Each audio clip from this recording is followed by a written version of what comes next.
যে ঋতুস্রাবটা হয়, এই সময় মেয়েরা নাকি অপবিত্র থাকে। এটা সর্বৈব মিথ্যে, ব্রাহ্মণদের তৈরি করা নিয়ম।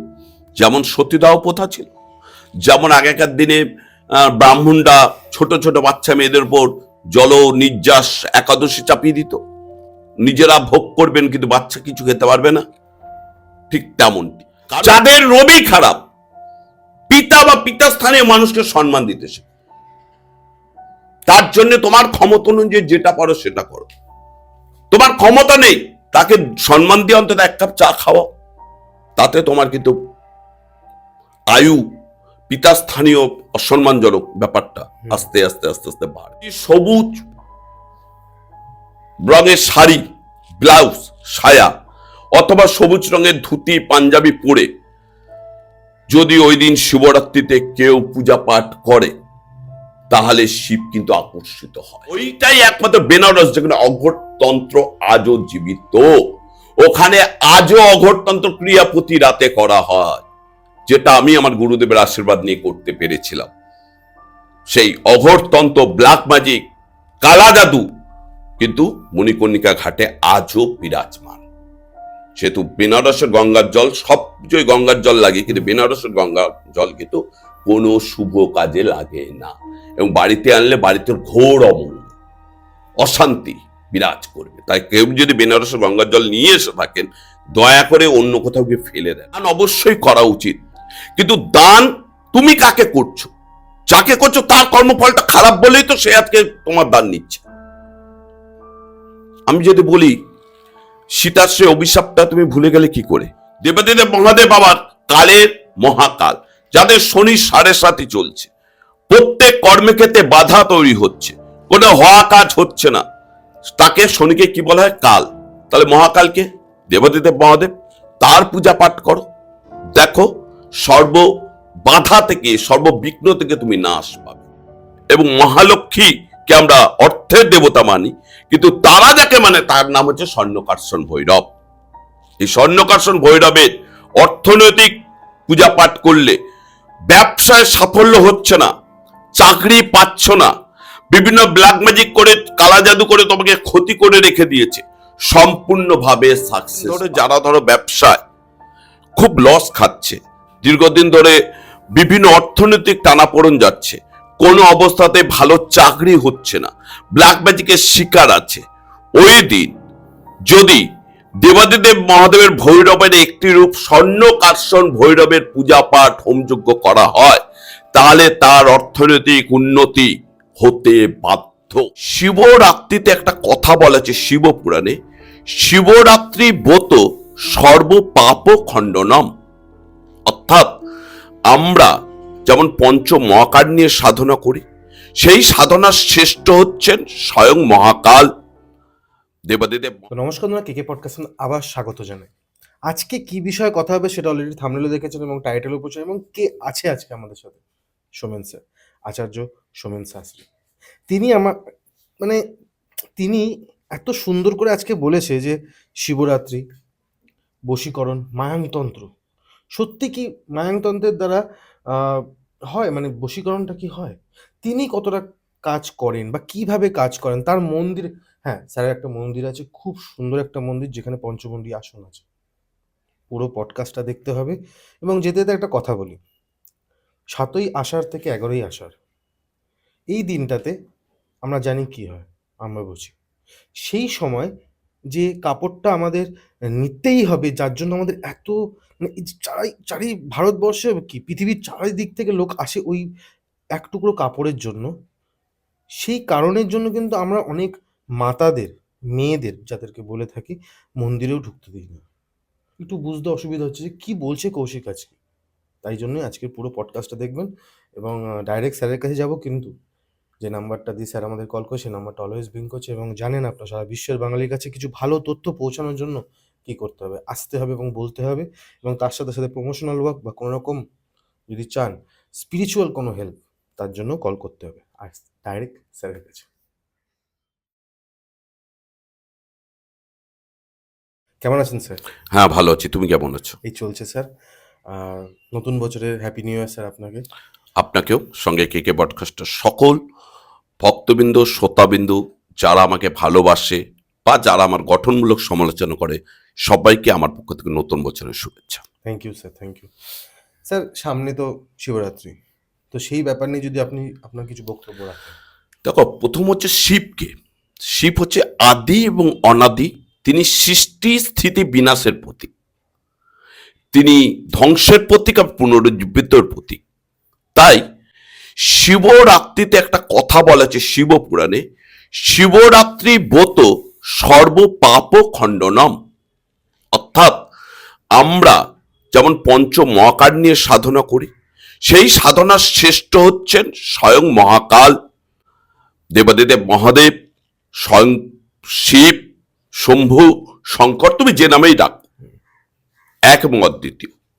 এই শিবরাত্রিতে যত ব্ল্যাক ম্যাজিক, যত খারাপ তন্ত্র, যত মানুষকে ক্ষতি করা তন্ত্র করা হয়ে থাকে, সেগুলো সঠিক উপায়ে খণ্ডন করলে সঠিক তিথি নক্ষত্র টাইমে সুন্দরভাবে খণ্ডন হয়। শুধু তাই নয়, শিবের 5টা মুখ জানো তো? একটা হচ্ছে অঘোর, তৎপুরুষায়, ঈশান, সত্যজাত, বামদেব। এবং আমরা কি করি? পঞ্চমৃত দিয়ে স্নান করে শিবকে, দুধ, দই, ঘি, মধু, চিনি। কিন্তু তোমাকে জানিয়ে রাখি, গঙ্গার জল কিন্তু নিষিদ্ধ, কারণ শিবের মাথায় স্বয়ং গঙ্গা। যেখানে স্বয়ং শিবের মাথায় গঙ্গা, সেখানে গঙ্গার জল দিয়ে শিবকে স্নান করানো কিন্তু পাপের অধিকারী হওয়া। সেটা শিবকে স্নান করতে গেলে ডাবের জল, আর অর্থনৈতিক স্বাচ্ছন্দ্য আনতে গেলে আখের রস। শুধু তাই নয়, দীর্ঘদিন না না, ডিস্টার্ব করতে আসিনি, কিছু কথা বলতেছি। যেটা হচ্ছে যে কেকে পডকাস্টে এসে যদি আপনারা চান কিছু ঘটনা যেটা আমাদের সারা বিশ্বের বাঙালির কাছে কিছু নতুন ইম্প্যাক্ট দিতে পারে, সেই জন্য আসতে পারেন। বা ধরুন কোনো প্রমোশনাল কাজ, সেই জন্য আমাদের সাথে কন্ট্যাক্ট করতে পারেন। আপনারা দেখেছেন আমরা কিভাবে কাজ করে থাকি, নাম্বার দিয়ে দিই স্ক্রিনের মধ্যে। এটা কিন্তু একমাত্র কেকে পডকাস্টই প্রথম শুরু করে। লাস্ট হচ্ছে কোনো স্পিরিচুয়াল গাইডেন্স, বুঝতে পারছেন না যে কি করলে বা কার কাছে গেলে ভালো হতে পারে, তার জন্য কেকে পডকাস্ট এবং যে নাম্বারটা অলওয়েজ ব্লিঙ্ক করছে, কল করুন, আমরা আপনাদেরকে হেল্প করে দেবো। Thank you. ঘটনায় যাওয়া যাক।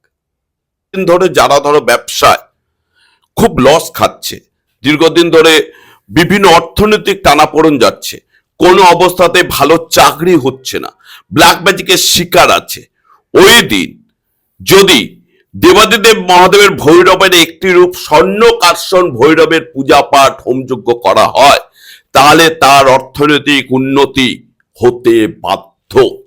কারণ যখন দেবতারা 12 বছর অসুরদের সাথে দেবতাদের যুদ্ধ হওয়ার পর অমরত্ব লাভের জন্য, তারপর স্বয়ং দেবতাদের অর্থের ভান্ডার যোগায় কে? স্বয়ং কুবের। দেবীকে মা পদ্মাবতী, মহালক্ষ্মী, তাদের অর্থের ভান্ডারটা শূন্য হয়ে যায়। এমন সময় স্বয়ং বিষ্ণু সৃষ্টি স্থিতি বিনাশের কাছে যায়। কে? দেবাদিদেব মহাদেব, যে অর্থ পুনরুজ্জীবিত করব কি করে। এই সময় স্বয়ং দেবাদিদেব মহাদেব বলে যে তোমরা স্বর্ণকার্ষণ ভৈরবের পূজা পাঠ করতে শুরু করো। স্বর্ণকার্ষণ ভৈরবের পূজা পাঠ যেই শুরু করলো, আবার দেবতাদের অর্থ পরিপূর্ণ হলো। অর্থাৎ কুবের এবং মহালক্ষ্মীকে আমরা অর্থের দেবতা মানি, কিন্তু তারা যাকে মানে তার নাম হচ্ছে স্বর্ণকার্ষণ ভৈরব। এই স্বর্ণকার্ষণ ভৈরবের অর্থনৈতিক পূজা পাঠ করলে ব্যবসায় সাফল্য হচ্ছে না, চাকরি পাচ্ছ না, বিভিন্ন ব্ল্যাক ম্যাজিক করে, কালা জাদু করে তোমাকে ক্ষতি করে রেখে দিয়েছে, সম্পূর্ণভাবে সাকসেস পাবে। শুধু তাই নয়, দীর্ঘদিন ধরে তুমি পক্ষাঘাত বা কোনো রোগে পুরো জর্জরিত, এই ডাক্তার ওই ডাক্তার সেই ডাক্তার করছো, কোনো ডাক্তার রোগ ধরতে পারছে না, ওষুধে কোনো রেসপন্স পাচ্ছ না। এই শিবরাত্রির দিন যদি মহাকালের রুদ্রাভিষেক করে মহাকালের পূজা পাঠ করা যায় এবং মহাকালের হোমযজ্ঞ করা যায়, তুমি যত বড় কঠিন থেকে দুরারোগ্য ব্যাধি হোক তার থেকে রিলিফ পেতে বাধ্য। শিবরাত্রি হচ্ছে শ্রেষ্ঠতম রাত্রি, তাই জন্যে সম তপ রজ বলা হয়। শিবের 3টে গুণ হচ্ছে সম তপ রজ। শিব আমাদের দ্বাদশ জ্যোতির্লিঙ্গ, সোমনাথ হচ্ছে চন্দ্র, যার ধরো মহিলাদের সাথে খুব খারাপ সম্পর্ক, মাতা শ্রেণী জাতীয় স্থানীয় মহিলাদের সাথে সম্পর্ক খারাপ, বা স্ত্রীর সাথে প্রচুর ঝড় ঝামেলা অশান্তি, স্ত্রী কোনোভাবে পরকীয়ায় আসক্তি, কিংবা পুরুষ কোনোভাবে অন্য কোনো নারীতে আসক্তি, সোমনাথের পূজা পাঠ হোমযজ্ঞ তন্ত্রক্রিয়া করো, দেখো সেই পুরুষ বা স্ত্রী সম্পূর্ণভাবে আগেকার যে ক্রিয়াকর্ম করে তাকে বশীকরণ করে রেখেছিল সেটা কেটে তোমার কাছে আকর্ষণ ক্রিয়াতে চলে আসবে, আসতে বাধ্য। কারণ দেবদেব মহাদেব বাবার কালের মহাকাল, যাদের শনি 7.5 চলছে, প্রত্যেক কর্মক্ষেত্রে বাধা তৈরি হচ্ছে, কোনো হওয়া কাজ হচ্ছে না, তাকে শনিকে কি বলা হয়? কাল। তাহলে মহাকালকে দেবদেব মহাদেব, তার পূজা পাঠ করো, দেখো সর্ব বাধা থেকে সর্ববিঘ্ন থেকে তুমি নাশ পাবে।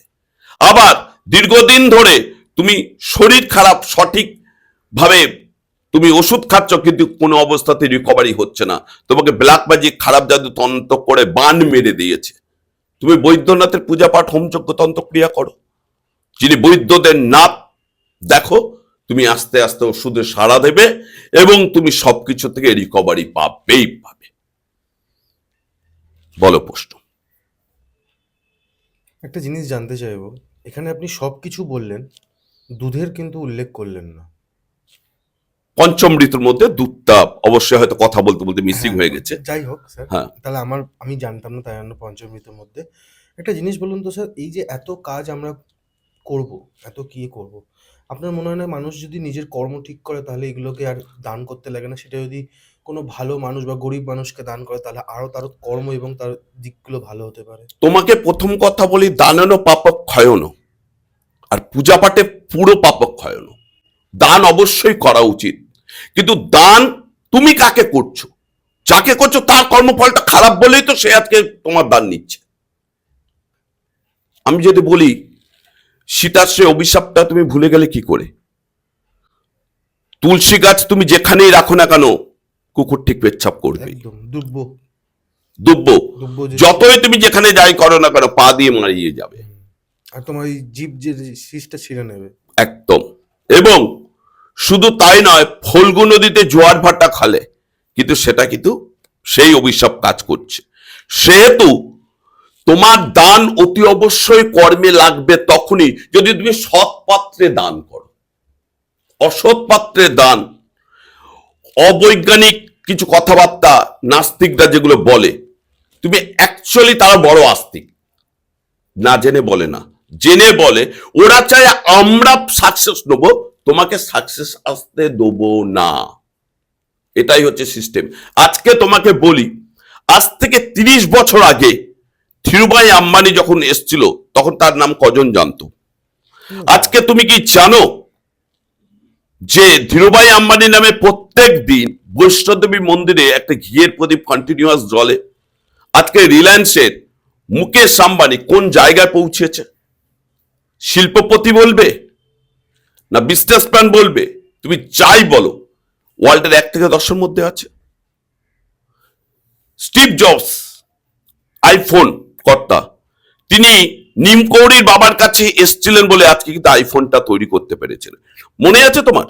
বিরাট কোহলি যখন অফ ফর্ম তখন স্বয়ং প্রেমানন্দজি মহারাজের কাছে গিয়ে উনি প্রার্থনা করেছিলেন, তারপর থেকে ফর্ম ফিরল। তার আগে একটা কোন শিবের কোন মন্দির ছিল না, সরি নামটা ভুলে যাচ্ছি, সেখানে কি উনি আর অনুষ্কা শর্মা দুজন পুজো দিলেন, কারণ প্রচন্ড ফর্ম বাজে হচ্ছে।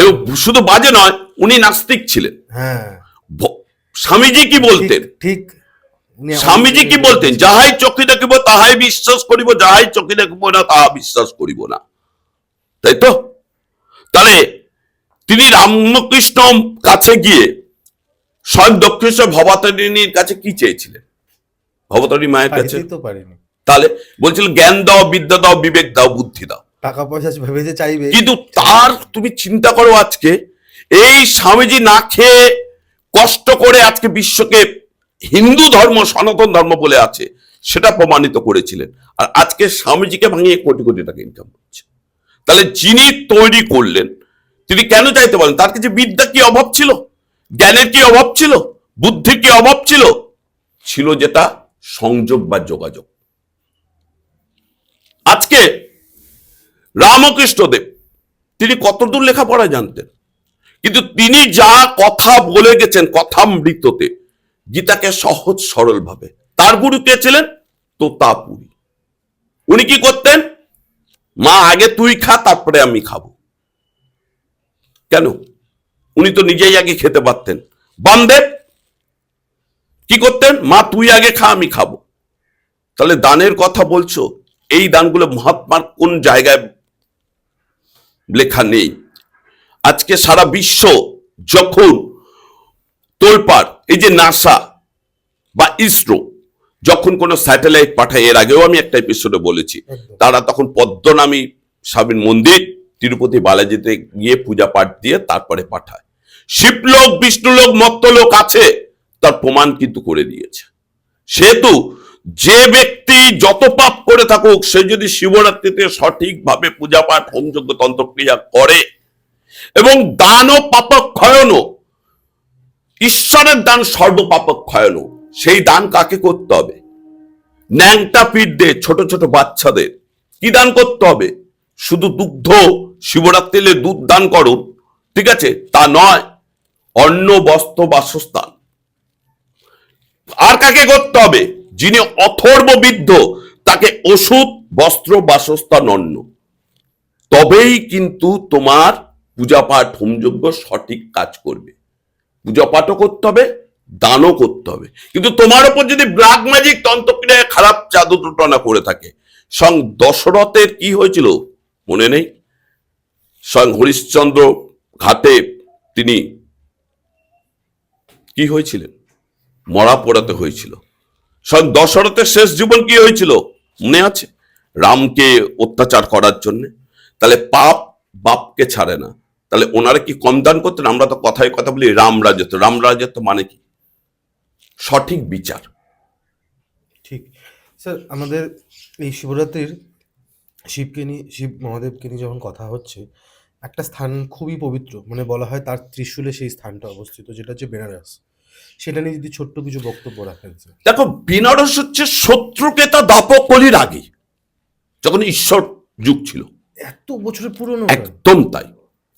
এবং এই বেনারসে সব থেকে পবিত্র জায়গা হচ্ছে কাশী, যেখানে স্বয়ং বিশ্বনাথ, বিশ্বের নাথ বিরাজ করছেন। পাশে কে রয়েছেন?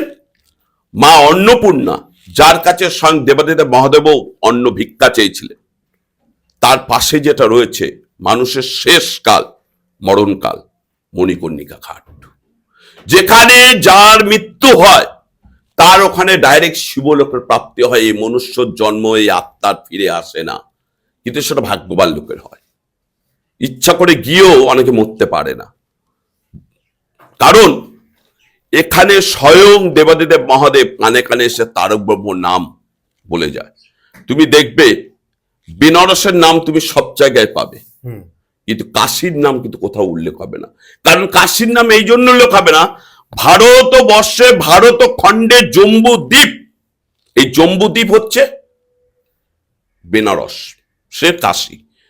আর তোমাকে জানিয়ে রাখি, আমরা গঙ্গার জলকে তো অতি পবিত্র বলি, এবং গঙ্গা তার মাথা দিয়ে বিরাজ করেন স্বয়ং দেবাদিদেব মহাদেব।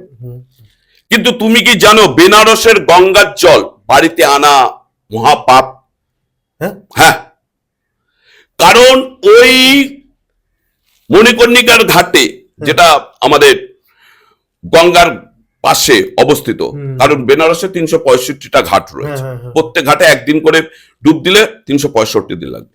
মণিকর্ণিকার ঘাটে সব সময় নন্দী, ভিরিঙ্গি, পিশাচটা ঘুরে বেড়ায় সব সময়, এবং ওই জলে বিরাজমান। সে তো অপহত্যা, অপযশ, মহাপাপ, চণ্ডাল, বৈষ্ণব, শুদ্ধ সবারই ওখানে বিরাজমান। সেহেতু ওই জল যদি তুমি বাড়িতে নিয়ে আসো কোনো পূজা পাঠের জন্য, তুমি হোম যজ্ঞের জন্য হোক, পূজা পাঠের জন্য হোক, বেনারসের গঙ্গার জল যদি ছেটাও চারিদিকে, তাতে বাড়িতে অমঙ্গল বই মঙ্গল হবে না। বেনারসের গঙ্গার জল কোনো অবস্থাতে নিয়ে আসতে নেই, এটা ওখানকার অভিশাপ, কারণ ওখানকার জিনিস ওখানে রেখে আসতে হয়। শুধু তাই নয়, এপারে ঘাট ওপারে গিয়ে স্নান করতে হয়, হুম। এপারে কিন্তু স্নান হয় না। না। এবং তুমি দেখবে 365 দিন শীত গ্রীষ্ম বর্ষা সবসময় গঙ্গা আরতি হচ্ছে। দুটো জায়গায় গঙ্গা আরতি হয়, একটা হচ্ছে আমাদের হরিদ্বার আর একটা হচ্ছে স্বয়ং বেনারস। বেনারস। এবং বেনারসে গঙ্গায় আর একটা জিনিস হচ্ছে জোয়ার আছে, ভাটা নেই। মানে অবাক করা বিষয় হচ্ছে আর একটা, সেটা হচ্ছে বেনারসের বলা হয় বার্ধক্যের বেনারস, অনাহারে না খেতে পেয়ে কেউ বেনারসে মারা যায় না, সবসময় নোঙর চলছে। মা অন্নপূর্ণা মন্দিরে 24 ঘন্টা নোঙর চলে, প্লাস অনেক বড় বড় বিজনেসম্যানরা গিয়ে তাদের দান করছে, নোঙর চলছে। এবং ওইটাই একমাত্র বেনারস যেখানে অঘোরতন্ত্র আজও জীবিত। ওখানে আজও অঘোরতন্ত্র ক্রিয়া প্রতি রাতে করা হয়, যেটা আমি আমার গুরুদেবের আশীর্বাদ নিয়ে করতে পেরেছিলাম। সেই অঘোরতন্ত্র, ব্ল্যাক ম্যাজিক, কালা জাদু কিন্তু মণিকর্ণিকা ঘাটে আজও বিরাজমান। সেহেতু বেনারসের গঙ্গার জল, সব গঙ্গার জল লাগে, কিন্তু বেনারসের গঙ্গার জল কিন্তু কোনো শুভ কাজে লাগে না। এবং বাড়িতে আনলে বাড়িতে ঘোর অমঙ্গল, অশান্তি বিরাজ করবে। তাই কেউ যদি বেনারসের গঙ্গার জল নিয়ে এসে থাকেন, দয়া করে অন্য কোথাও গিয়ে ফেলে দেন, মুক্তি লাভ করবে। আপনি এক্ষুনি বললেন যে অঘোরতন্ত্র নিয়ে আপনি ওখানে করেছেন এবং ওখানকার যে তন্ত্র বা জিনিসটা এখনো রয়েছে, কিন্তু আমার মনে হয় ওখানকার তন্ত্রে সেরকম আছে, হ্যাঁ জোর আছে ঠিক আছে, কিন্তু মায়াংয়ের যে তন্ত্র আছে সেটা কিন্তু বেশি পাওয়ারফুল আমার মনে হয় থাকে। একদম তাই। এবার তন্ত্রের তো অনেকগুলো ভাগ। না, আমি যেটা বললাম সেটা ঠিক। একদম ঠিক, একদম ঠিক। এই মায়াং নিয়ে বলতে গেলে একটা কথা বলবো, তার কারণ হচ্ছে ওখানে তন্ত্র করতে গেলে প্রথমে একজন আদেশ নিতে হয়, তার আদেশটা অনেকেই নেয় না। তার নাম হচ্ছে স্বয়ং সত্যজাত মহাকাল গুরুদেব। তিনি হচ্ছেন তৈলঙ্গ স্বামী, যিনি আজও সত্যজাত মহাকাল, তিনি আজও বিরাজমান। শুধু বিশ্বনাথকে দর্শন করলে হবে না, তার আগে কাল ভৈরবকে দর্শন করতে হবে। আমাদের সিস্টেমটাই বেনারসে ভুল জানি বলে আমাদের বলি বেনারসে কিছু হয় না। প্রথম হচ্ছে তৈলঙ্গ স্বামীর নাম নিয়ে গঙ্গায় স্নান করতে হবে। তোমার যেতে হবে প্রথম দ্বাররক্ষী কাল ভৈরব মন্দির, যেটা বিশ্বনাথ মন্দির থেকে 1.5 কিলোমিটার। তারপরে হচ্ছে আমাদের কাশী বিশ্বনাথ, তাকে দর্শন। তারপরে গঙ্গার ঘাটে হোমযজ্ঞ পূজা পাঠ, তবেই তো সাকসেস আসবে। শুধু বিশ্বনাথকে দর্শন করলাম, লোকে কি করে আগে বিশ্বনাথকে দর্শন করে সুযোগ হলে কাল ভৈরব মন্দিরে যায়, টোটালটাই ভুল।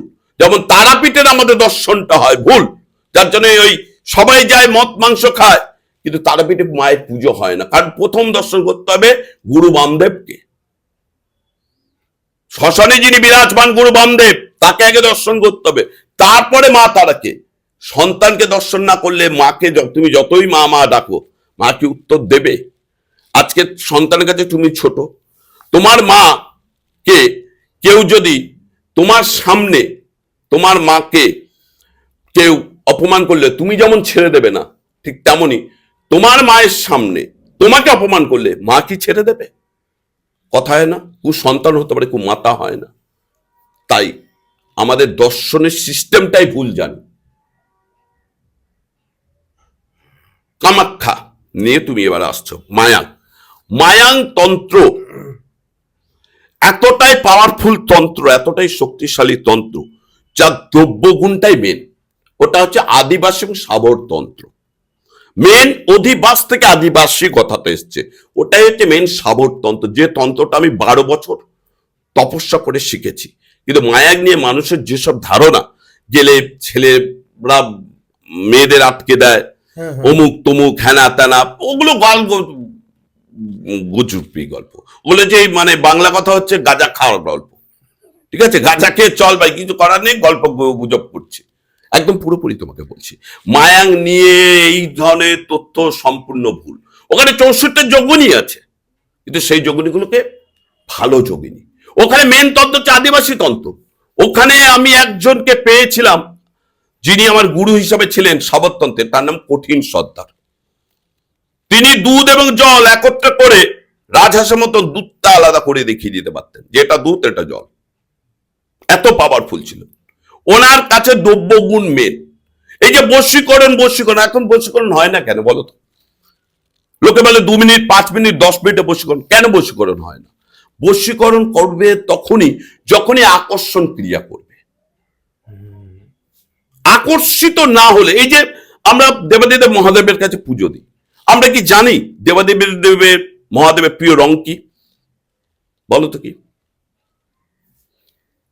কালো? না, কালো হচ্ছে অঘরতন্ত্রের। অঘরতন্ত্র। সবুজ। সবুজ? ইয়েস। শস্য শ্যামলা বসুন্ধরা, যার জন্য দেখবে একটা রীতিগ্রুপ উঠেছে এখন। শ্রাবণ মাসে, শিবের মাসে দেখবে মহিলারা খুব সবুজ চুড়ি পরে। ও হ্যাঁ হ্যাঁ হ্যাঁ হ্যাঁ হ্যাঁ হ্যাঁ, ঠিক ঠিক, সবুজ চুড়ি পরে, হ্যাঁ ঠিক। শ্রাবণ মাস যেহেতু বাবার মাস। হ্যাঁ হ্যাঁ হ্যাঁ। এইবার আমরা যদি দেবাদিদেব মহাদেবকে সন্ধেবেলা সারাদিনটা নির্জল উপোস থেকে, বা যদি কারোর পক্ষে না সম্ভব হয় তাহলে আহার গ্রহণ করেও করা যায়। উপোস মানে হচ্ছে নিজেকে অর্পণ করা। খালি পেটেই থাকতে হবে এমন কোনো কথা বলিনি, যে পেট মেরে ঈশ্বরকে নয়। ঈশ্বরকে ডাকতে গেলে নিজের অন্তরটাকে পরিষ্কার করো। তোমার খিদে পাচ্ছে এইদিকে, ওইদিকে তোমার হচ্ছে ভালো ভালো মন্ডামি টাইপের লোভ চলে যাচ্ছে, তাতে ঈশ্বর শুনবে না। তুমি যে পারলে পেট ভর্তি করে ঈশ্বরকে ডাকো, ঈশ্বর তোমার অন্তরের ডাক শুনবে। যদি সবুজ রঙের শাড়ি, ব্লাউজ, সায়া অথবা সবুজ রঙের ধুতি পাঞ্জাবি পরে যদি ওই দিন শিবরাত্রিতে কেউ পূজা পাঠ করে, তাহলে শিব কিন্তু আকর্ষিত হয়। শিব আকর্ষিত হয়। শিব পুজোতে 4টে বর্ণের ফুল লাগে: সাদা বর্ণ, লাল বর্ণ, হলুদ বর্ণ এবং তোমার কৃষ্ণবর্ণ।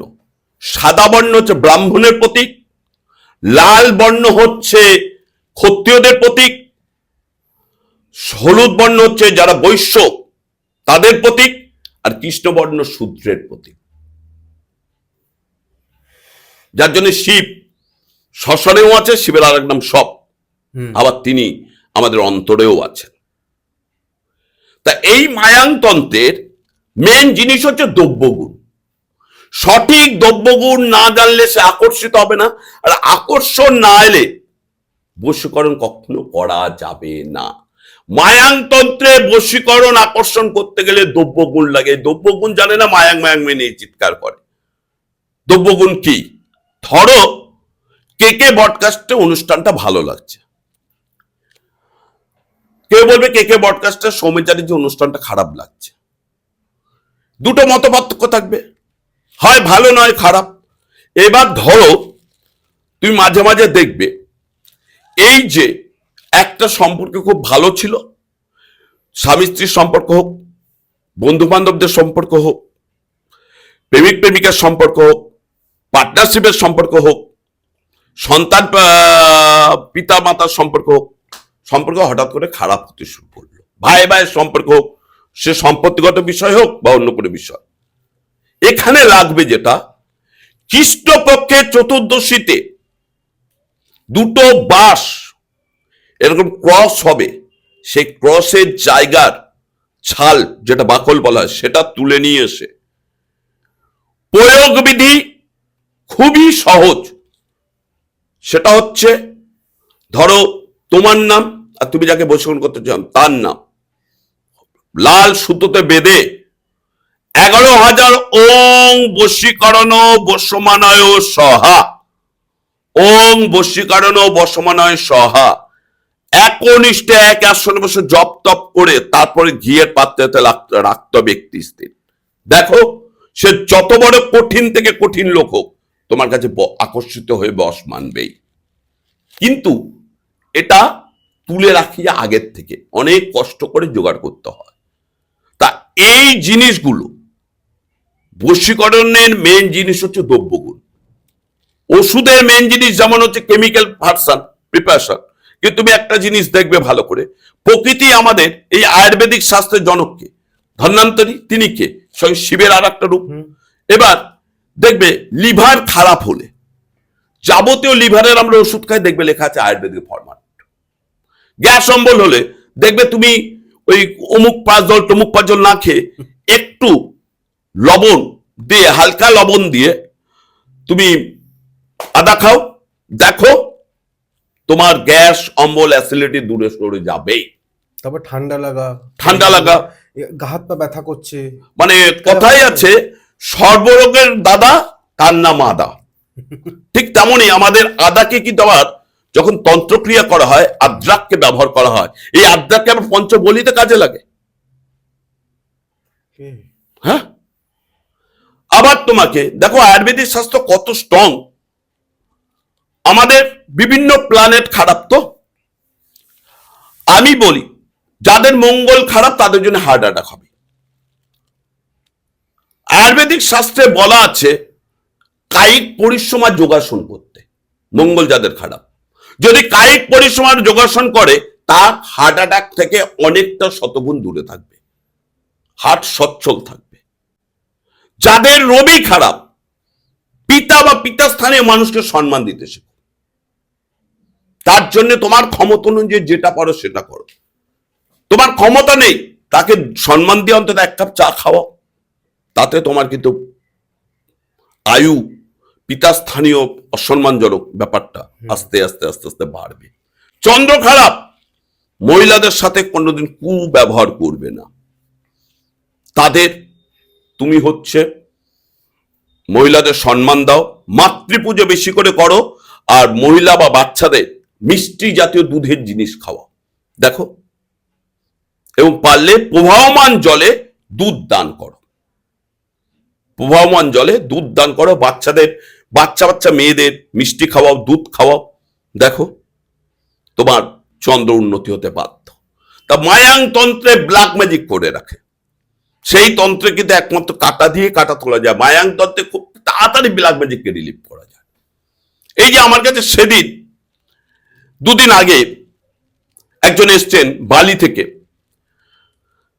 তার বৌমা শাশুড়িকে মারার জন্য এমন ব্ল্যাক ম্যাজিক করেছে, দুটো হাঁটু থেকে পা ফুলে গদা হয়ে আছে, হাঁটতে পারছেন না। ওনার ছোট ছেলে হাতে করে নিয়ে এসছেন, বলছে বাবু দেখুন সমস্ত টেস্ট করিয়েছি, সমস্ত মেডিকেল রিপোর্ট করেছে, ইউরিক অ্যাসিড থেকে, কিডনি থেকে, সুগার থেকে, হার্টের কোলেস্ট্রল টাইগ্লিসাইড থেকে, কিন্তু কোনো রিপোর্টে কিছু নেই, টোটাল নর্মাল। এবার আমি জপ তপ হোমযজ্ঞ করে বুঝে নিলাম এই ধরনের ক্রিয়া করা হয়েছে, কারণ সম্পত্তির লোক। 72 ঘন্টার মধ্যে ঠিক করে নিলাম এখন তিনি দিব্যু সুস্থ, দিব্যু ভালো, উদাহরণ একদম কমতে বাধ্য, কারণ ওটা তো ব্ল্যাক ম্যাজিক। আমি প্রথমে বলবো তুমি মেডিকেল রিপোর্ট করো, মেডিকেল রিপোর্টে যেই দেখবে কিছু পাবে না তখন আর সময় নষ্ট করবে না, কারণ জানে মেডিকেল রিপোর্টে তা আছে ব্ল্যাক ম্যাজিক। তুমি মাঝে মাঝে দেখো না একটা ক্রিকেটার, সে যথেষ্ট পরিশ্রম করে, তারপরে হঠাৎ ক্যাচ ধরতে গিয়ে হার্ট অ্যাটাকে মারা যাচ্ছে, কেন? এর পেছনে কোনদিন কারণ দেখেছো? আমি তো একটু আগেই বলছিলাম যে মঙ্গলকে যত শরীরচর্চা করবে মঙ্গল তত স্ট্রং হবে। তার মঙ্গল অমঙ্গলের কারো কথা কেন হয়? যদি কেউ ক্ষতি করে রাখে, ব্ল্যাক ম্যাজিক করে রাখে, হবেই হবে, হতে বাধ্য। এই দেখলে না রাজনৈতিক কম্পিটিশনে কিছুদিন আগে প্লেন দুর্ঘটনা অজিত পাওয়ার এবং তার, নিশ্চয়ই, হ্যাঁ হ্যাঁ, এটা রবির বছর গেল কিসে? আগুনে। রবির এফেক্ট। রবি কি করে? মান সম্মান ইজ্জত। উনি বলছিলেন আমি উপমুখ্যমন্ত্রী থেকে পদত্যাগ করব, মান সম্মান ইজ্জত ত্যাগ হয়ে গেল। কিন্তু খুব অবাক করা ব্যাপার না স্যার, প্রাইভেট জেট হঠাৎ করে এরকম একটা মানে হওয়াটা কিন্তু স্বাভাবিক না। কেন 2025-এ হয়নি আমাদের?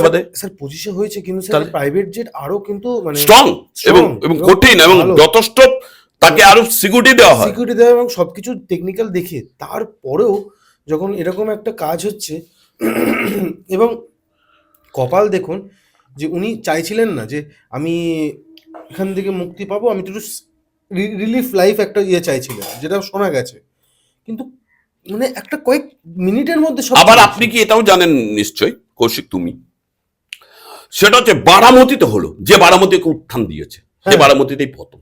হ্যাঁ হ্যাঁ, মানে এটা এটা কি মানে হচ্ছে, মানে এটা আপনি যখন এর আগে যে একটা পডকাস্ট করেছিলেন যেখানে বলেছিলেন যে এই বছর কিন্তু হবে কৌশিক একটা কিছু না কিছু, আমি দেখবে তোমরা সবাই, শুরু হয়ে গেল কিন্তু জানুয়ারি মাস। একদম তাই, একদম তাই। এবং আমি তোমাকে বলেছিলাম রবির বছর, হ্যাঁ হ্যাঁ, মান সম্মান যেমন দেবে যারা পায়নি, যারা পেয়েছে। কারণ এই ভদ্রলোকটা যিনি মারা গেলেন, অবশ্য কোনো মৃত্যু নিয়ে আমি রাজনীতি করব না, করছিও না, দয়া করে রাজনীতিটাকে দূরে সারক্ষণ, এটা জাস্ট জ্যোতিষ বিষয়ে আলোচনার জন্য, আমি রাজনীতির লোক নয়, ঠিক আছে? কারণ অজিত পাওয়ার যিনি মারা গেলেন, অবশ্যই দুর্ভাগ্যজনক একটা রাজনৈতিক নেতার পতন, কিন্তু তিনিও তো বিভিন্ন সময় বিভিন্ন দল চেঞ্জ করেছেন, কোনো দলের অস্তিত্ব একটা ছিল না, কখনো বিজেপিতে এসছেন, কখনো কংগ্রেসে গেছেন, কখনো নিজে এনসিপিতে ছিলেন। যেখানে তার মনে হয় সম্মানহানি হবেই, হবেই। রবি এরকম ভাবে তোমাকে এই বছরটা দেবে, তুমি আরো দেখতে থাকো আরো কত কি ভয়ঙ্কর হয়, আরো কত কি ভয়ঙ্কর হয়। কারণ এর আগে আমি কর্মফলের কথা বলেছিলাম, অনেকেই কর্মফল না আমি তো দেখতে পাইনি, আমার তো 10 বছর হয়ে গেল কর্মফল ফলছে না। মানুষ ভাবছে আমাদের জীবনটা 3 ঘন্টার সিনেমা। একদম তাই। আরে 3 ঘন্টার সিনেমা তৈরি করতে তার দরকার 3 বছরের পরিশ্রম আছে। কতবার গল্প কাটতে হয়েছে, কতবার ট্র্যাক কাটতে হয়েছে, তার ঠিক আছে।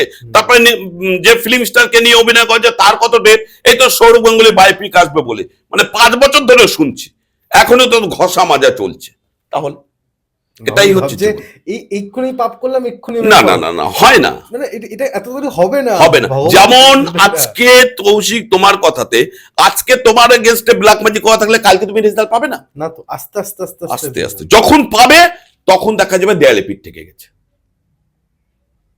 আজকে কে কে পডকাস্ট, এই একটু আগে তোমাকে বলছিলাম কত, তুমি বললে 1,27,000 সামথিং, কত না 1,31,000 1,31,000। আমি যখন শুরু করেছিলাম তখন কত ছিল? 1 লাখ হয়েছে হয়েছে আজকে 1,31,000। আবার যখন নেক্সট মান্থে আসবো সেটা হয়ে যাবে 2 লাখের কাছাকাছি। আপনাদের আশীর্বাদ থাকলে তো ঠিক আছে। কেন হচ্ছে? মানুষের ভালো লাগছে, শুধু আমাকে ভালো লাগছে না, আমার সাথে যেসব জ্যোতিষ বন্ধুরা আছে তাদের প্রত্যেকে মানুষ অ্যাকসেপ্ট করছে, করছে বলেই তো মানুষ দেখছে। তার প্রত্যেকের মধ্যে নেওয়ার কিছু জিনিস আছে, কারণ মানুষ হচ্ছে এমন জিনিস, ভক্তরা এমন জিনিস, রাজহাঁসের মতো, দুধের সাথে জলটা মেশালে ওরা দুধটা ঠিক নিয়ে নেবে। কে কে পডকাস্টে সবাই খারাপ নয়, সবাই ভালো নয়, জনগণ ঠিক বুঝছে কে ভালো কে খারাপ, যার জন্য তো দিনের পর দিন বাড়ছে। ঠিক আছে, লোকের গ্রাফ, শেয়ার মার্কেট গ্রাফ, একটা উত্থান আর একটা পতন। তা দেখবে আমি এমন এমন লোককে দেখেছি, আজকে তোমাকে বলি, উত্থানের সাথে পতনও যুক্ত। তুমি একটা জিনিস ভাবো, প্রথমে আমি ধীরুভাই আম্বানি নিয়ে একটা কথা বলছিলাম। ধীরুভাই আম্বানির 2টো সন্তান, একটা হচ্ছে অনিল আম্বানি, একটা হচ্ছে মুকেশ আম্বানি। দুজনই সম্পত্তির ভাগ সমান পেয়েছে। আজকে মুকেশ আম্বানি কোথায় ঊর্ধ্বগামী আর অনিল আম্বানি কোথায় নিম্নগামী, দেখে নাও। সন্তানরা সম্পত্তি ভাগের জন্য যেখানে প্রধানমন্ত্রী স্বয়ং বসেছিলেন ওদের আলোচনা, যেহেতু শিল্পপতি বলে কথা, আজকে স্বয়ং মহামান্য উচ্চ আদালত সুপ্রিম কোর্ট ওনার এগেইনস্টে ওয়ারেন্ট বার করে। উনি গিয়ে বলেন আমার লোন শোধ করার মতো পয়সা নেই, কারণ আমি আমার ওয়াইফের গয়না বেচে খাচ্ছি। তাহলে এবার বুঝে নাও, উত্থানও দেখছো পতনও দেখছো নিজের চোখে। তাহলে কর্মফল কে বলেছে? তুমি পাবেই, এবছরের কর্ম এবছরেই রেজাল্ট পাবে না, ধীরে ধীরে পাবে, ধীরে ধীরে পাবে। এবং এই কর্মফল থেকে পাপ করার জন্যও আমাদের প্রত্যেকদিন তর্পণ করা উচিত। আমরা 2টো তর্পণ শুনি, একটা পিতৃতর্পণ, একটা দেবতর্পণ। আমরা পিতৃতর্পণ করি ভাদ্র মাসের শুক্লপক্ষের পূর্ণিমা থেকে আশ্বিন মাসের কৃষ্ণপক্ষের অমাবস্যা পর্যন্ত, ওটা পিতৃপক্ষ, তারপরে মাতৃপক্ষ পরে।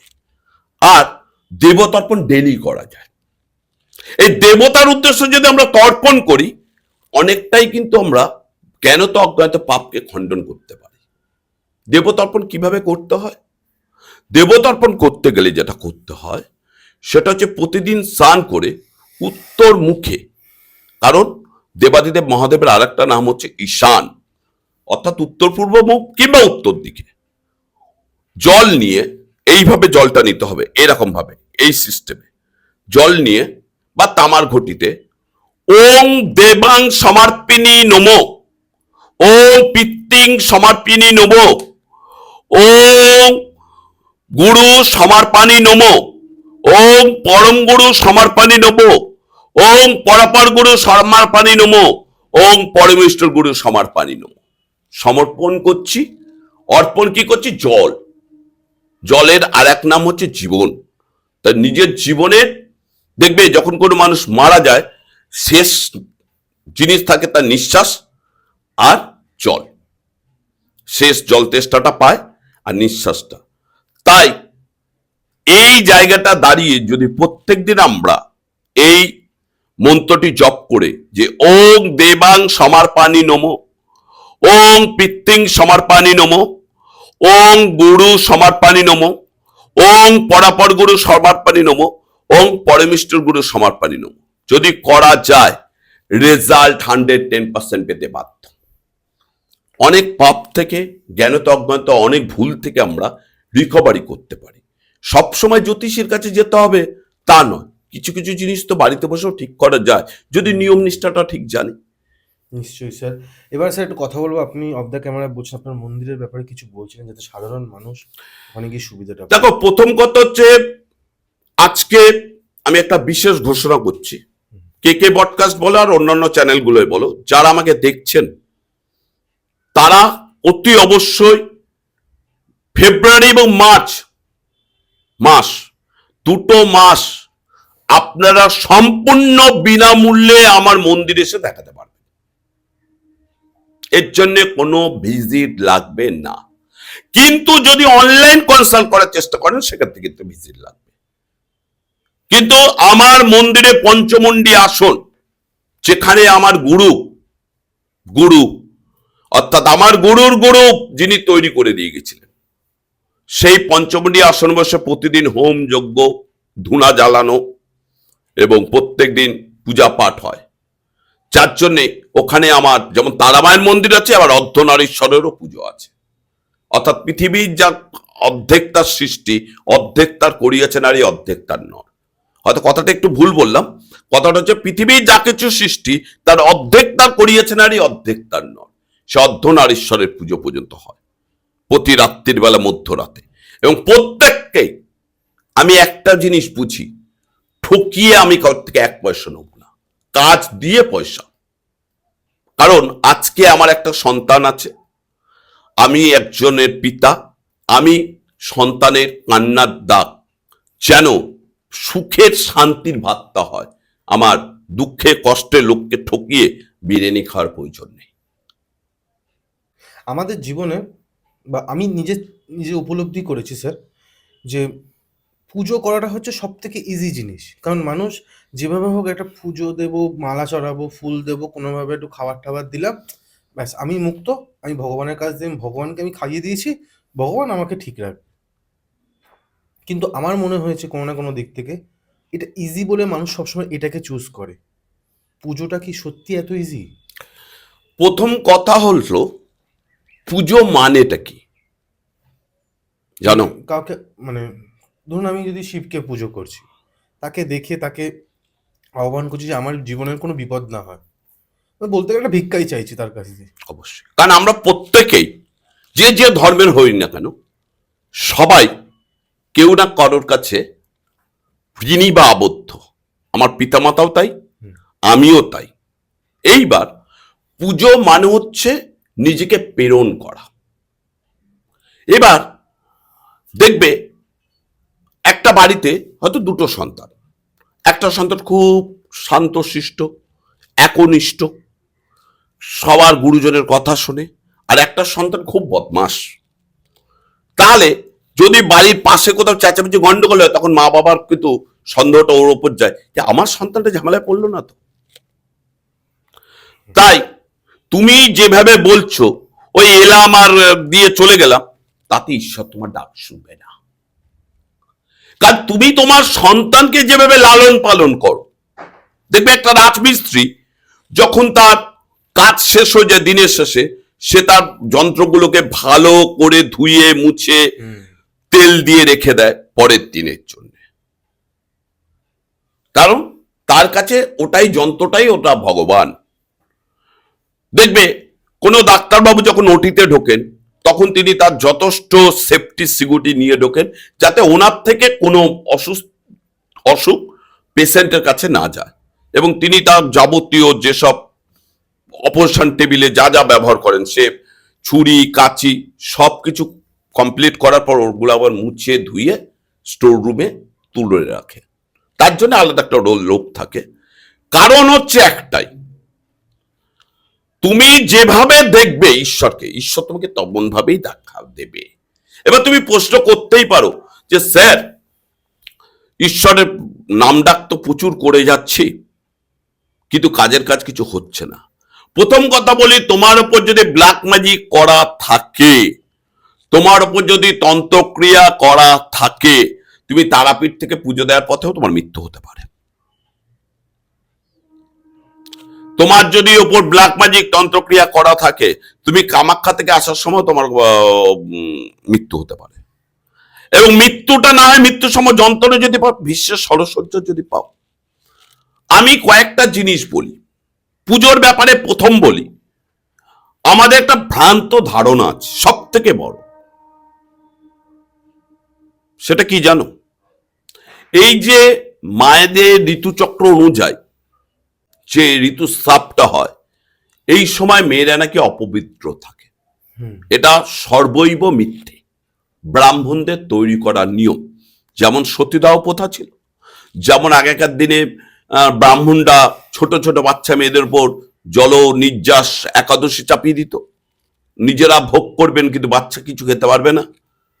ঠিক তেমনটি, কারণ ওটা প্রকৃতির নিয়ম। যদি ওটা না, যদি অপবিত্র হতো, তাহলে যে 7ই আষাঢ় থেকে 11ই আষাঢ়, বছরে এই 4টে দিন অম্বুবাচী তিথিতে প্রচুর লোক কামরূপ কামাখ্যায় যায়, লক্ষ লক্ষ ভক্তের সমাগম হয়। কিসের জন্যে? ওই মায়ের রক্তবস্ত্রটা নেওয়ার জন্য। তাহলে ওইটা যদি পবিত্র হয়, আর মা রূপী মাতৃরূপে সংস্থিত, যেখানে কুমারী মাকে আমরা পুজো করছি, তারপর তিনি যখন ঋতুস্রাব হচ্ছে, সেটা অপবিত্র কেন? আজকে উড়িষ্যা বা ভাইজাকে মেয়েদের ঋতুস্রাব হলে তার 4 দিন মাথায় গিয়ে সেই মেয়েকে দুধ দই ঘি মধু পঞ্চমৃত দিয়ে স্নান করানো হয়, অতি পবিত্র মানা হয়। কারণ ওইটা হয় বলে আমাদের কিন্তু জন্ম। তুমি একটা কথা ভাবো, হাজার হাজার শুক্রাণু, লক্ষ লক্ষ কোটি কোটি শুক্রাণুর মধ্যে আমি একটা শুক্রাণু, যে আমি এই জায়গাটা তৈরি হতে পেরেছি। আজকে 78 বা 79 কেজি ওজন, কিন্তু ওই শুক্রাণুটা ছিল কি মিলিগ্রাম থেকে মিলিগ্রাম, যা মাইক্রোস্কোপ ছাড়া সম্ভব নয়। দ্বিতীয় কথা, সব থেকে বাজে জিনিস হচ্ছে আমাদের যেটা পশ্চিমবাংলায় চলে বা আসাম আর ত্রিপুরাতে চলে, সেটা হচ্ছে শনিকে পুজো করা। আপনার শনির 7.5 চলছে, শনিকে পুজো করুন। শনি আপনাকে পাপ থেকে মুক্তি করবে। শনি হচ্ছে কর্মফল দাতা, তুমি যেমনটি কর্ম করবে তেমনটি ফল পাবে। শনিকে পুজো করা মানেই হচ্ছে নিজের বাঁশ নিজে ডেকে নিয়ে আসা। কিরকম বলি, আজকে তুমি কৌশিক নিশ্চয় তারাপীঠ হোক, ভূতনাথ মন্দির হোক, কালীঘাট মন্দির হোক, পূজা পাঠ দিতে যাও। একদম, ভূতনাথে আমি অনেকবার গেছি। ব্যাস, প্রসাদ চড়ানোর পর সেই প্রসাদটা বাড়িতে নিয়ে আসো, জুতো পরে নিয়ে আসার পর তুমি তারপর বাড়িতে ঢোকো, ঢুকে এবার সবাই ডাইনিং টেবিলে প্রসাদটা খায়। কিন্তু শনির প্রসাদ কোথায়? জুতো ছেড়ে বাইরে খেতে হবে, ঘরে ঢোকার সাথে সাথে আগে স্নান করে ঢুকতে হবে। কেন? অশৌচি বলা হয় শনি। তাহলে আমরা স্নান করে ঘরে কখন ঢুকি? শ্মশানে কিংবা হাসপাতালে গেলে। সেটা তো ভালো জায়গা নয়, জীবাণুর জায়গা। তাহলে শনির প্রসাদ খাচ্ছি, অথচ জুতো পরে নয়, খালি পায়ে। ঠিক আছে, যে কোনো প্রসাদ খালি পায়ে খাওয়া উচিত, ঠিক আছে, কিন্তু তাহলে স্নান করে ঘরে ঢুকতে হবে, ঘরে নিয়ে যাওয়া যাবে না। অথচ সারা ভারতবর্ষে সে বৈষ্ণবদেবী মন্দিরের প্রসাদ হোক, তারাপীঠের হোক, কালীঘাটের হোক, মা ভবতারিণীর হোক, সব প্রসাদ তো ঘরে ডাইনিং টেবিলে নিয়ে ঢোকা যায়। দ্বিতীয় কথা, শনি মন্দির কোথায় হয়? এই টোটো স্ট্যান্ড, অটো স্ট্যান্ড, শ্রমজীবী মানুষের প্রতি। কোনোদিন তুমি দেখেছো বিএমডব্লিউ চড়ে বা মার্সিডিজ বেঞ্চ চড়ে যাচ্ছে, সে দাঁড়িয়ে কখনো শনি মন্দিরে পুজো দিচ্ছে? ছেড়ে দাও। ছোট্ট একটা জায়গার কথা বলছি, সেটা হচ্ছে নাম বড় বাজার। কম বেশি সবাই গেছেন, আমাকে ওখানে একটা শনি মন্দির দেখাতে পারবে? গ্যারান্টি দিয়ে বলতে পারবে না, নেই। কারণ আজকে যদি তোমাকে পুলিশ ধরে, যদি অপরাধ না করে থাকো, পুলিশ যদি তোমাকে ধরে, তা তোমাকে জামিন করাবে কি? তোমার লয়ার, না তুমি কি পুলিশকে পয়সা দেবে? দুটোর মধ্যে যেটা একটা করবো আমি। না, পুলিশকে পয়সা দিলে তো আমরা তুমি ফেসে যাচ্ছ। কেন ফেসে যাচ্ছ? তার কারণ নিশ্চয় অপরাধটা চাপা দেওয়ার জন্য করছো। হ্যাঁ, এটা ঠিক। হ্যাঁ, হুম। আর যদি অপরাধ চাপা দেওয়ার জন্য যদি না করো, তাহলে কি করবে? তুমি লয়ার রেকমেন্ড করবে। তখন লয়ার মানে অনেকেই প্রমাণ দেখাতে হবে যে তোমাকে যে ধরলো তার জাস্টিফিকেশন কি আছে।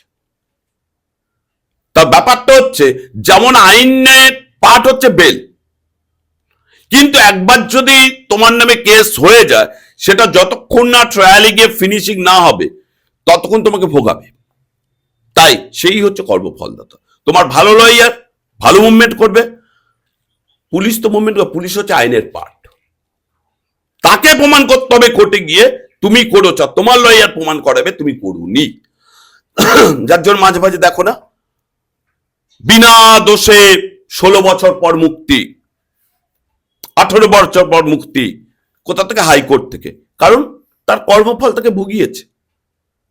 তুমি দেখো যারা যারা শনি পুজো করে, দায়িত্ব নিয়ে বলছি, তাদের বাড়িতে কোমরে ব্যথা, হাঁটুর ব্যথা, মাজায় ব্যথা, ঘাড়ে ব্যথা লেগেই আছে, সর্বক্ষেত্রে বাধা আসছে। তাহলে পুজো করি কি জন্য? মঙ্গলের জন্য। শনি নিজস্ব কি আছে? সিন্নি, সে তো নারায়ণের। নীলকণ্ঠ ফুল অপরাজিতা যাকে বলছি, সে তো পংপিংটং নীলকণ্ঠ শিবায়। তাহলে শনি নিজস্ব কি আছে? সেহেতু শনিকে নিয়ে ভয় পাওয়ার কোনো কারণ নেই। শনিকে নিয়ে ভয় পাওয়ার কোনো কারণ নেই। তিনি হচ্ছেন রবি এবং ছায়া পুত্র। সেহেতু রবি ছায়ার পুত্র, যমুনা শনি। রবি শনিকে সূর্য হিসেবে গ্রহণ করে, রবি অর্থাৎ সূর্য শনিকে পিতা হিসাবে, পুত্র হিসাবে মানে না, শনিও পিতা হিসাবে মানে না। যার জন্যে ওর ছত্রছায়া থেকে বাঁচতে গেলে শনির 7.5 এই শনি মন্দিরে তেল দাও, এই কালো তিল দাও, এটা টোটালটাই ভুল করে প্রতিদিন বজরংবলীর পাঠ করো। যে একমাত্র শনিকেই জব্দ করতে পেরেছিল, বজরংবলীর পাঠ করুন। পারলে একটি মাটির প্রদীপ নেন, তাতে গুনে গুনে 8টা কালো তিল দিয়ে, সরষের তেল দক্ষিণ মুখ করে তলায় কালো তিল দিয়ে মঙ্গলবার শনিবার চালান। এবং যারা দুস্থ দারিদ্র মধ্যে দিন যাপন করছেন, তাদের কখনো অর্থ না দিয়ে অন্ন ওষুধ দান করুন। আমি বারবার বলছি, অর্থই কিন্তু অনর্থের মূল। অর্থ যত দেবে তত কিন্তু বেরিয়ে যাবে, অর্থ দেবে না। তার ডিমান্ড কি আছে সে অনুযায়ী তাকে, তোমার ক্ষমতা অনুযায়ী তাকে এ করো। তার খিদে পেয়েছে, চলো তুমি এক প্যাকেট বিস্কুট কিনে দিলে। তোমার ক্ষমতা আছে তো তুমি একটা হোটেলে বসে খাইয়ে দিলে, কিন্তু অর্থ দান করবে না। এবার আমাদের ডেলি পূজা পাঠের মধ্যে প্রথম যেটা করা উচিত, সেটি হচ্ছে প্রতিদিন রবিবার বাদ দিয়ে জলে লবণ ফেলে স্নান করানো উচিত। জলে লবণ ফেলে স্নান করা উচিত। যে কোনো লবণ? হ্যাঁ, যে কোনো লবণ। মানে আমি শুনি সন্দক লবণও দিলে ভালো হয়। এরকম কোনো নিয়ম নেই, সবসময় সব জায়গায় সব জিনিস পাওয়া যায় না। সল্ট, সেটা পিঙ্ক সল্ট হতে পারে, হোয়াইট সল্ট হতে পারে, সন্দক লবণ হতে পারে, নরমাল ইউজ করেছি পার ডে, সেই হ্যাঁ যে কোনো লবণ। দ্বিতীয় কথা হচ্ছে রবিবার বাদ দিয়ে সোম থেকে শনি চলে অতি অবশ্যই লবণ ফেলে ঘর মুছবেন। লবণ ফেলে ঘর মুছবেন। তৃতীয় কথা, আপনি যে ফুল ঠাকুরের আসনে দিচ্ছেন, সন্ধে হওয়ার আগে ফুল তুলে নেবেন। এমন হয় যে দিনের পর দিন বাসিমালা পড়ে আছে, দিনের পর দিন তোমার হচ্ছে ফুল পড়ে থাকছে, না জল পড়ে থাকছে, একদম নয়। সন্ধে হওয়ার আগে সেই ফুল তুলে পরিষ্কার করে নেবেন। তৃতীয় কথা, সব সময় যে দেবতা বা দেবীকে ভালোবাসেন না কেন, চন্দন বা পারিজাত পারিজাত হচ্ছে জুঁই ফুল, তার সুগন্ধি ধূপকাঠি জ্বালার, যেটা ভগবানের প্রিয় জিনিস। পারিজাত ফুল বা চন্দন, চন্দনের সুবাস বা জুঁই ফুলের সুবাস, এইটা ধূপ। দীপ বলতে মোমবাতি নয়, সরষের তেলের প্রদীপ নয়, সবসময় তিলের তেল অথবা চামেলি তেলের প্রদীপ জ্বালান। তিলের তেল বা চামেলি তেলের প্রদীপ জ্বালান। আর যেটা ঈশ্বরকে আপনি যাই অর্পণ করুন না কেন, সেই অর্পণটা যেন নিখুঁত হয়, খুঁত দেওয়া নয়। যে ঈশ্বর খাবে বলে একটা খুব বাজে ফল নিয়ে এলাম, তাতে হাফ কেটে বাদ দিলাম, হাফ দিলাম, ঈশ্বর খাবে তো, কিন্তু আলটিমেটলি আপনি খেতে পারবেন? যে জিনিস আপনি খেতে পারবেন না, সে জিনিস ঈশ্বরকে দান করবেন না। চতুর্থ কথা, সব সময় আপনি একটা জামা কাপড়ের সেট চেরঙি কালো বাদ দিয়ে, সাদা হতে পারে, লাল হতে পারে, হলুদ হতে পারে, সবুজ হতে পারে, কালো বাদ দিয়ে আলাদাভাবে তুলে রাখবেন। সেই পোশাকটা পরে পরিচ্ছন্ন হয়ে তারপরে ঈশ্বরকে দেবেন। আর ঈশ্বরকে যখন দেবেন, একটাই কথা, সব সময় শিবের 5খানা নাম বারবার বলবেন। পঞ্চশিবের নাম: সদ্যজাত, অঘোর, তৎপুরুষায়, বামদেবায় এবং তোমার ঈশান। এই 5টা নাম দেবাদিদেব মহাদেব উদ্দেশ্য উচ্চারণ করবেন। দেখুন, এটা সঠিক নিয়ম নিষ্ঠার সহিত করে দেখুন, অবশ্যই ফল পাবেন। আর এই অশুচি হলে মেয়ের অপবিত্র হয়ে যায়, এই চিন্তা ভাবনাটা মাথা থেকে পুরো ছেড়ে ফেলে দেন। কারণ এগুলো হচ্ছে ব্রাহ্মণ সমাজে তৈরি করার নিয়ম। যেখানে ঈশ্বরের কাপড় আমরা নিতে পারছি, সেখানে মায়ের কাপড় কেন নিতে পারবো না? থ্যাংক ইউ স্যার, আজকের পডকাস্টটা অন্যরকম হয়েছে স্যার। আর আমরা একেবারেই শেষের দিকে আছি স্যার, যদি আপনার কোনো কথা যদি বাকি থেকে থাকে স্যার আপনি ও হ্যাঁ, কথা বাকি বলতে কথায় কথা বাড়ে। একদমই। প্রথম কথা হচ্ছে, আমরা বাড়িতে সর্বদা তুলসী গাছ রাখি তো। হ্যাঁ হ্যাঁ, তুলসীর আরেক নাম বৃন্দাবন। বৃন্দাবন হচ্ছে তুলসী, বন মানে অরণ্য। কিন্তু তুমি জেনে রাখো, আমাদের বাড়িতে একটা তুলসী রাখলে হবে না, দুটো তুলসী গাছ একত্রে রাখতে হবে। রাধা বিনা কৃষ্ণ নয়, কৃষ্ণ বিনা রাধা নয়। অর্থাৎ যে তুলসী গাছটা রাখতে হবে সেটা হচ্ছে কৃষ্ণ তুলসী বা রাধা তুলসী একত্রে। এইবার তুলসী গাছে যখন আপনি প্রদীপ জ্বালান আর দীপ জ্বালান বা ধূপ জ্বালান, অবশ্যই মোমবাতি জ্বালাবেন না। স্নান করে উঠে তামার পাত্রে জল প্রদান করবেন, চন্দন বা জুঁই ফুলের ধূপকাঠি জ্বালাবেন এবং অতি অবশ্যই শঙ্খ বাজাবেন 3 বার। শঙ্খ এফেক্টিভ ফর অসুরের বা নেগেটিভ এফেক্টকে অনেক দূরে রাখে। তুলসীর অনেক ঔষধি গুণও রয়েছে, ঈশ্বরের গুণও রয়েছে।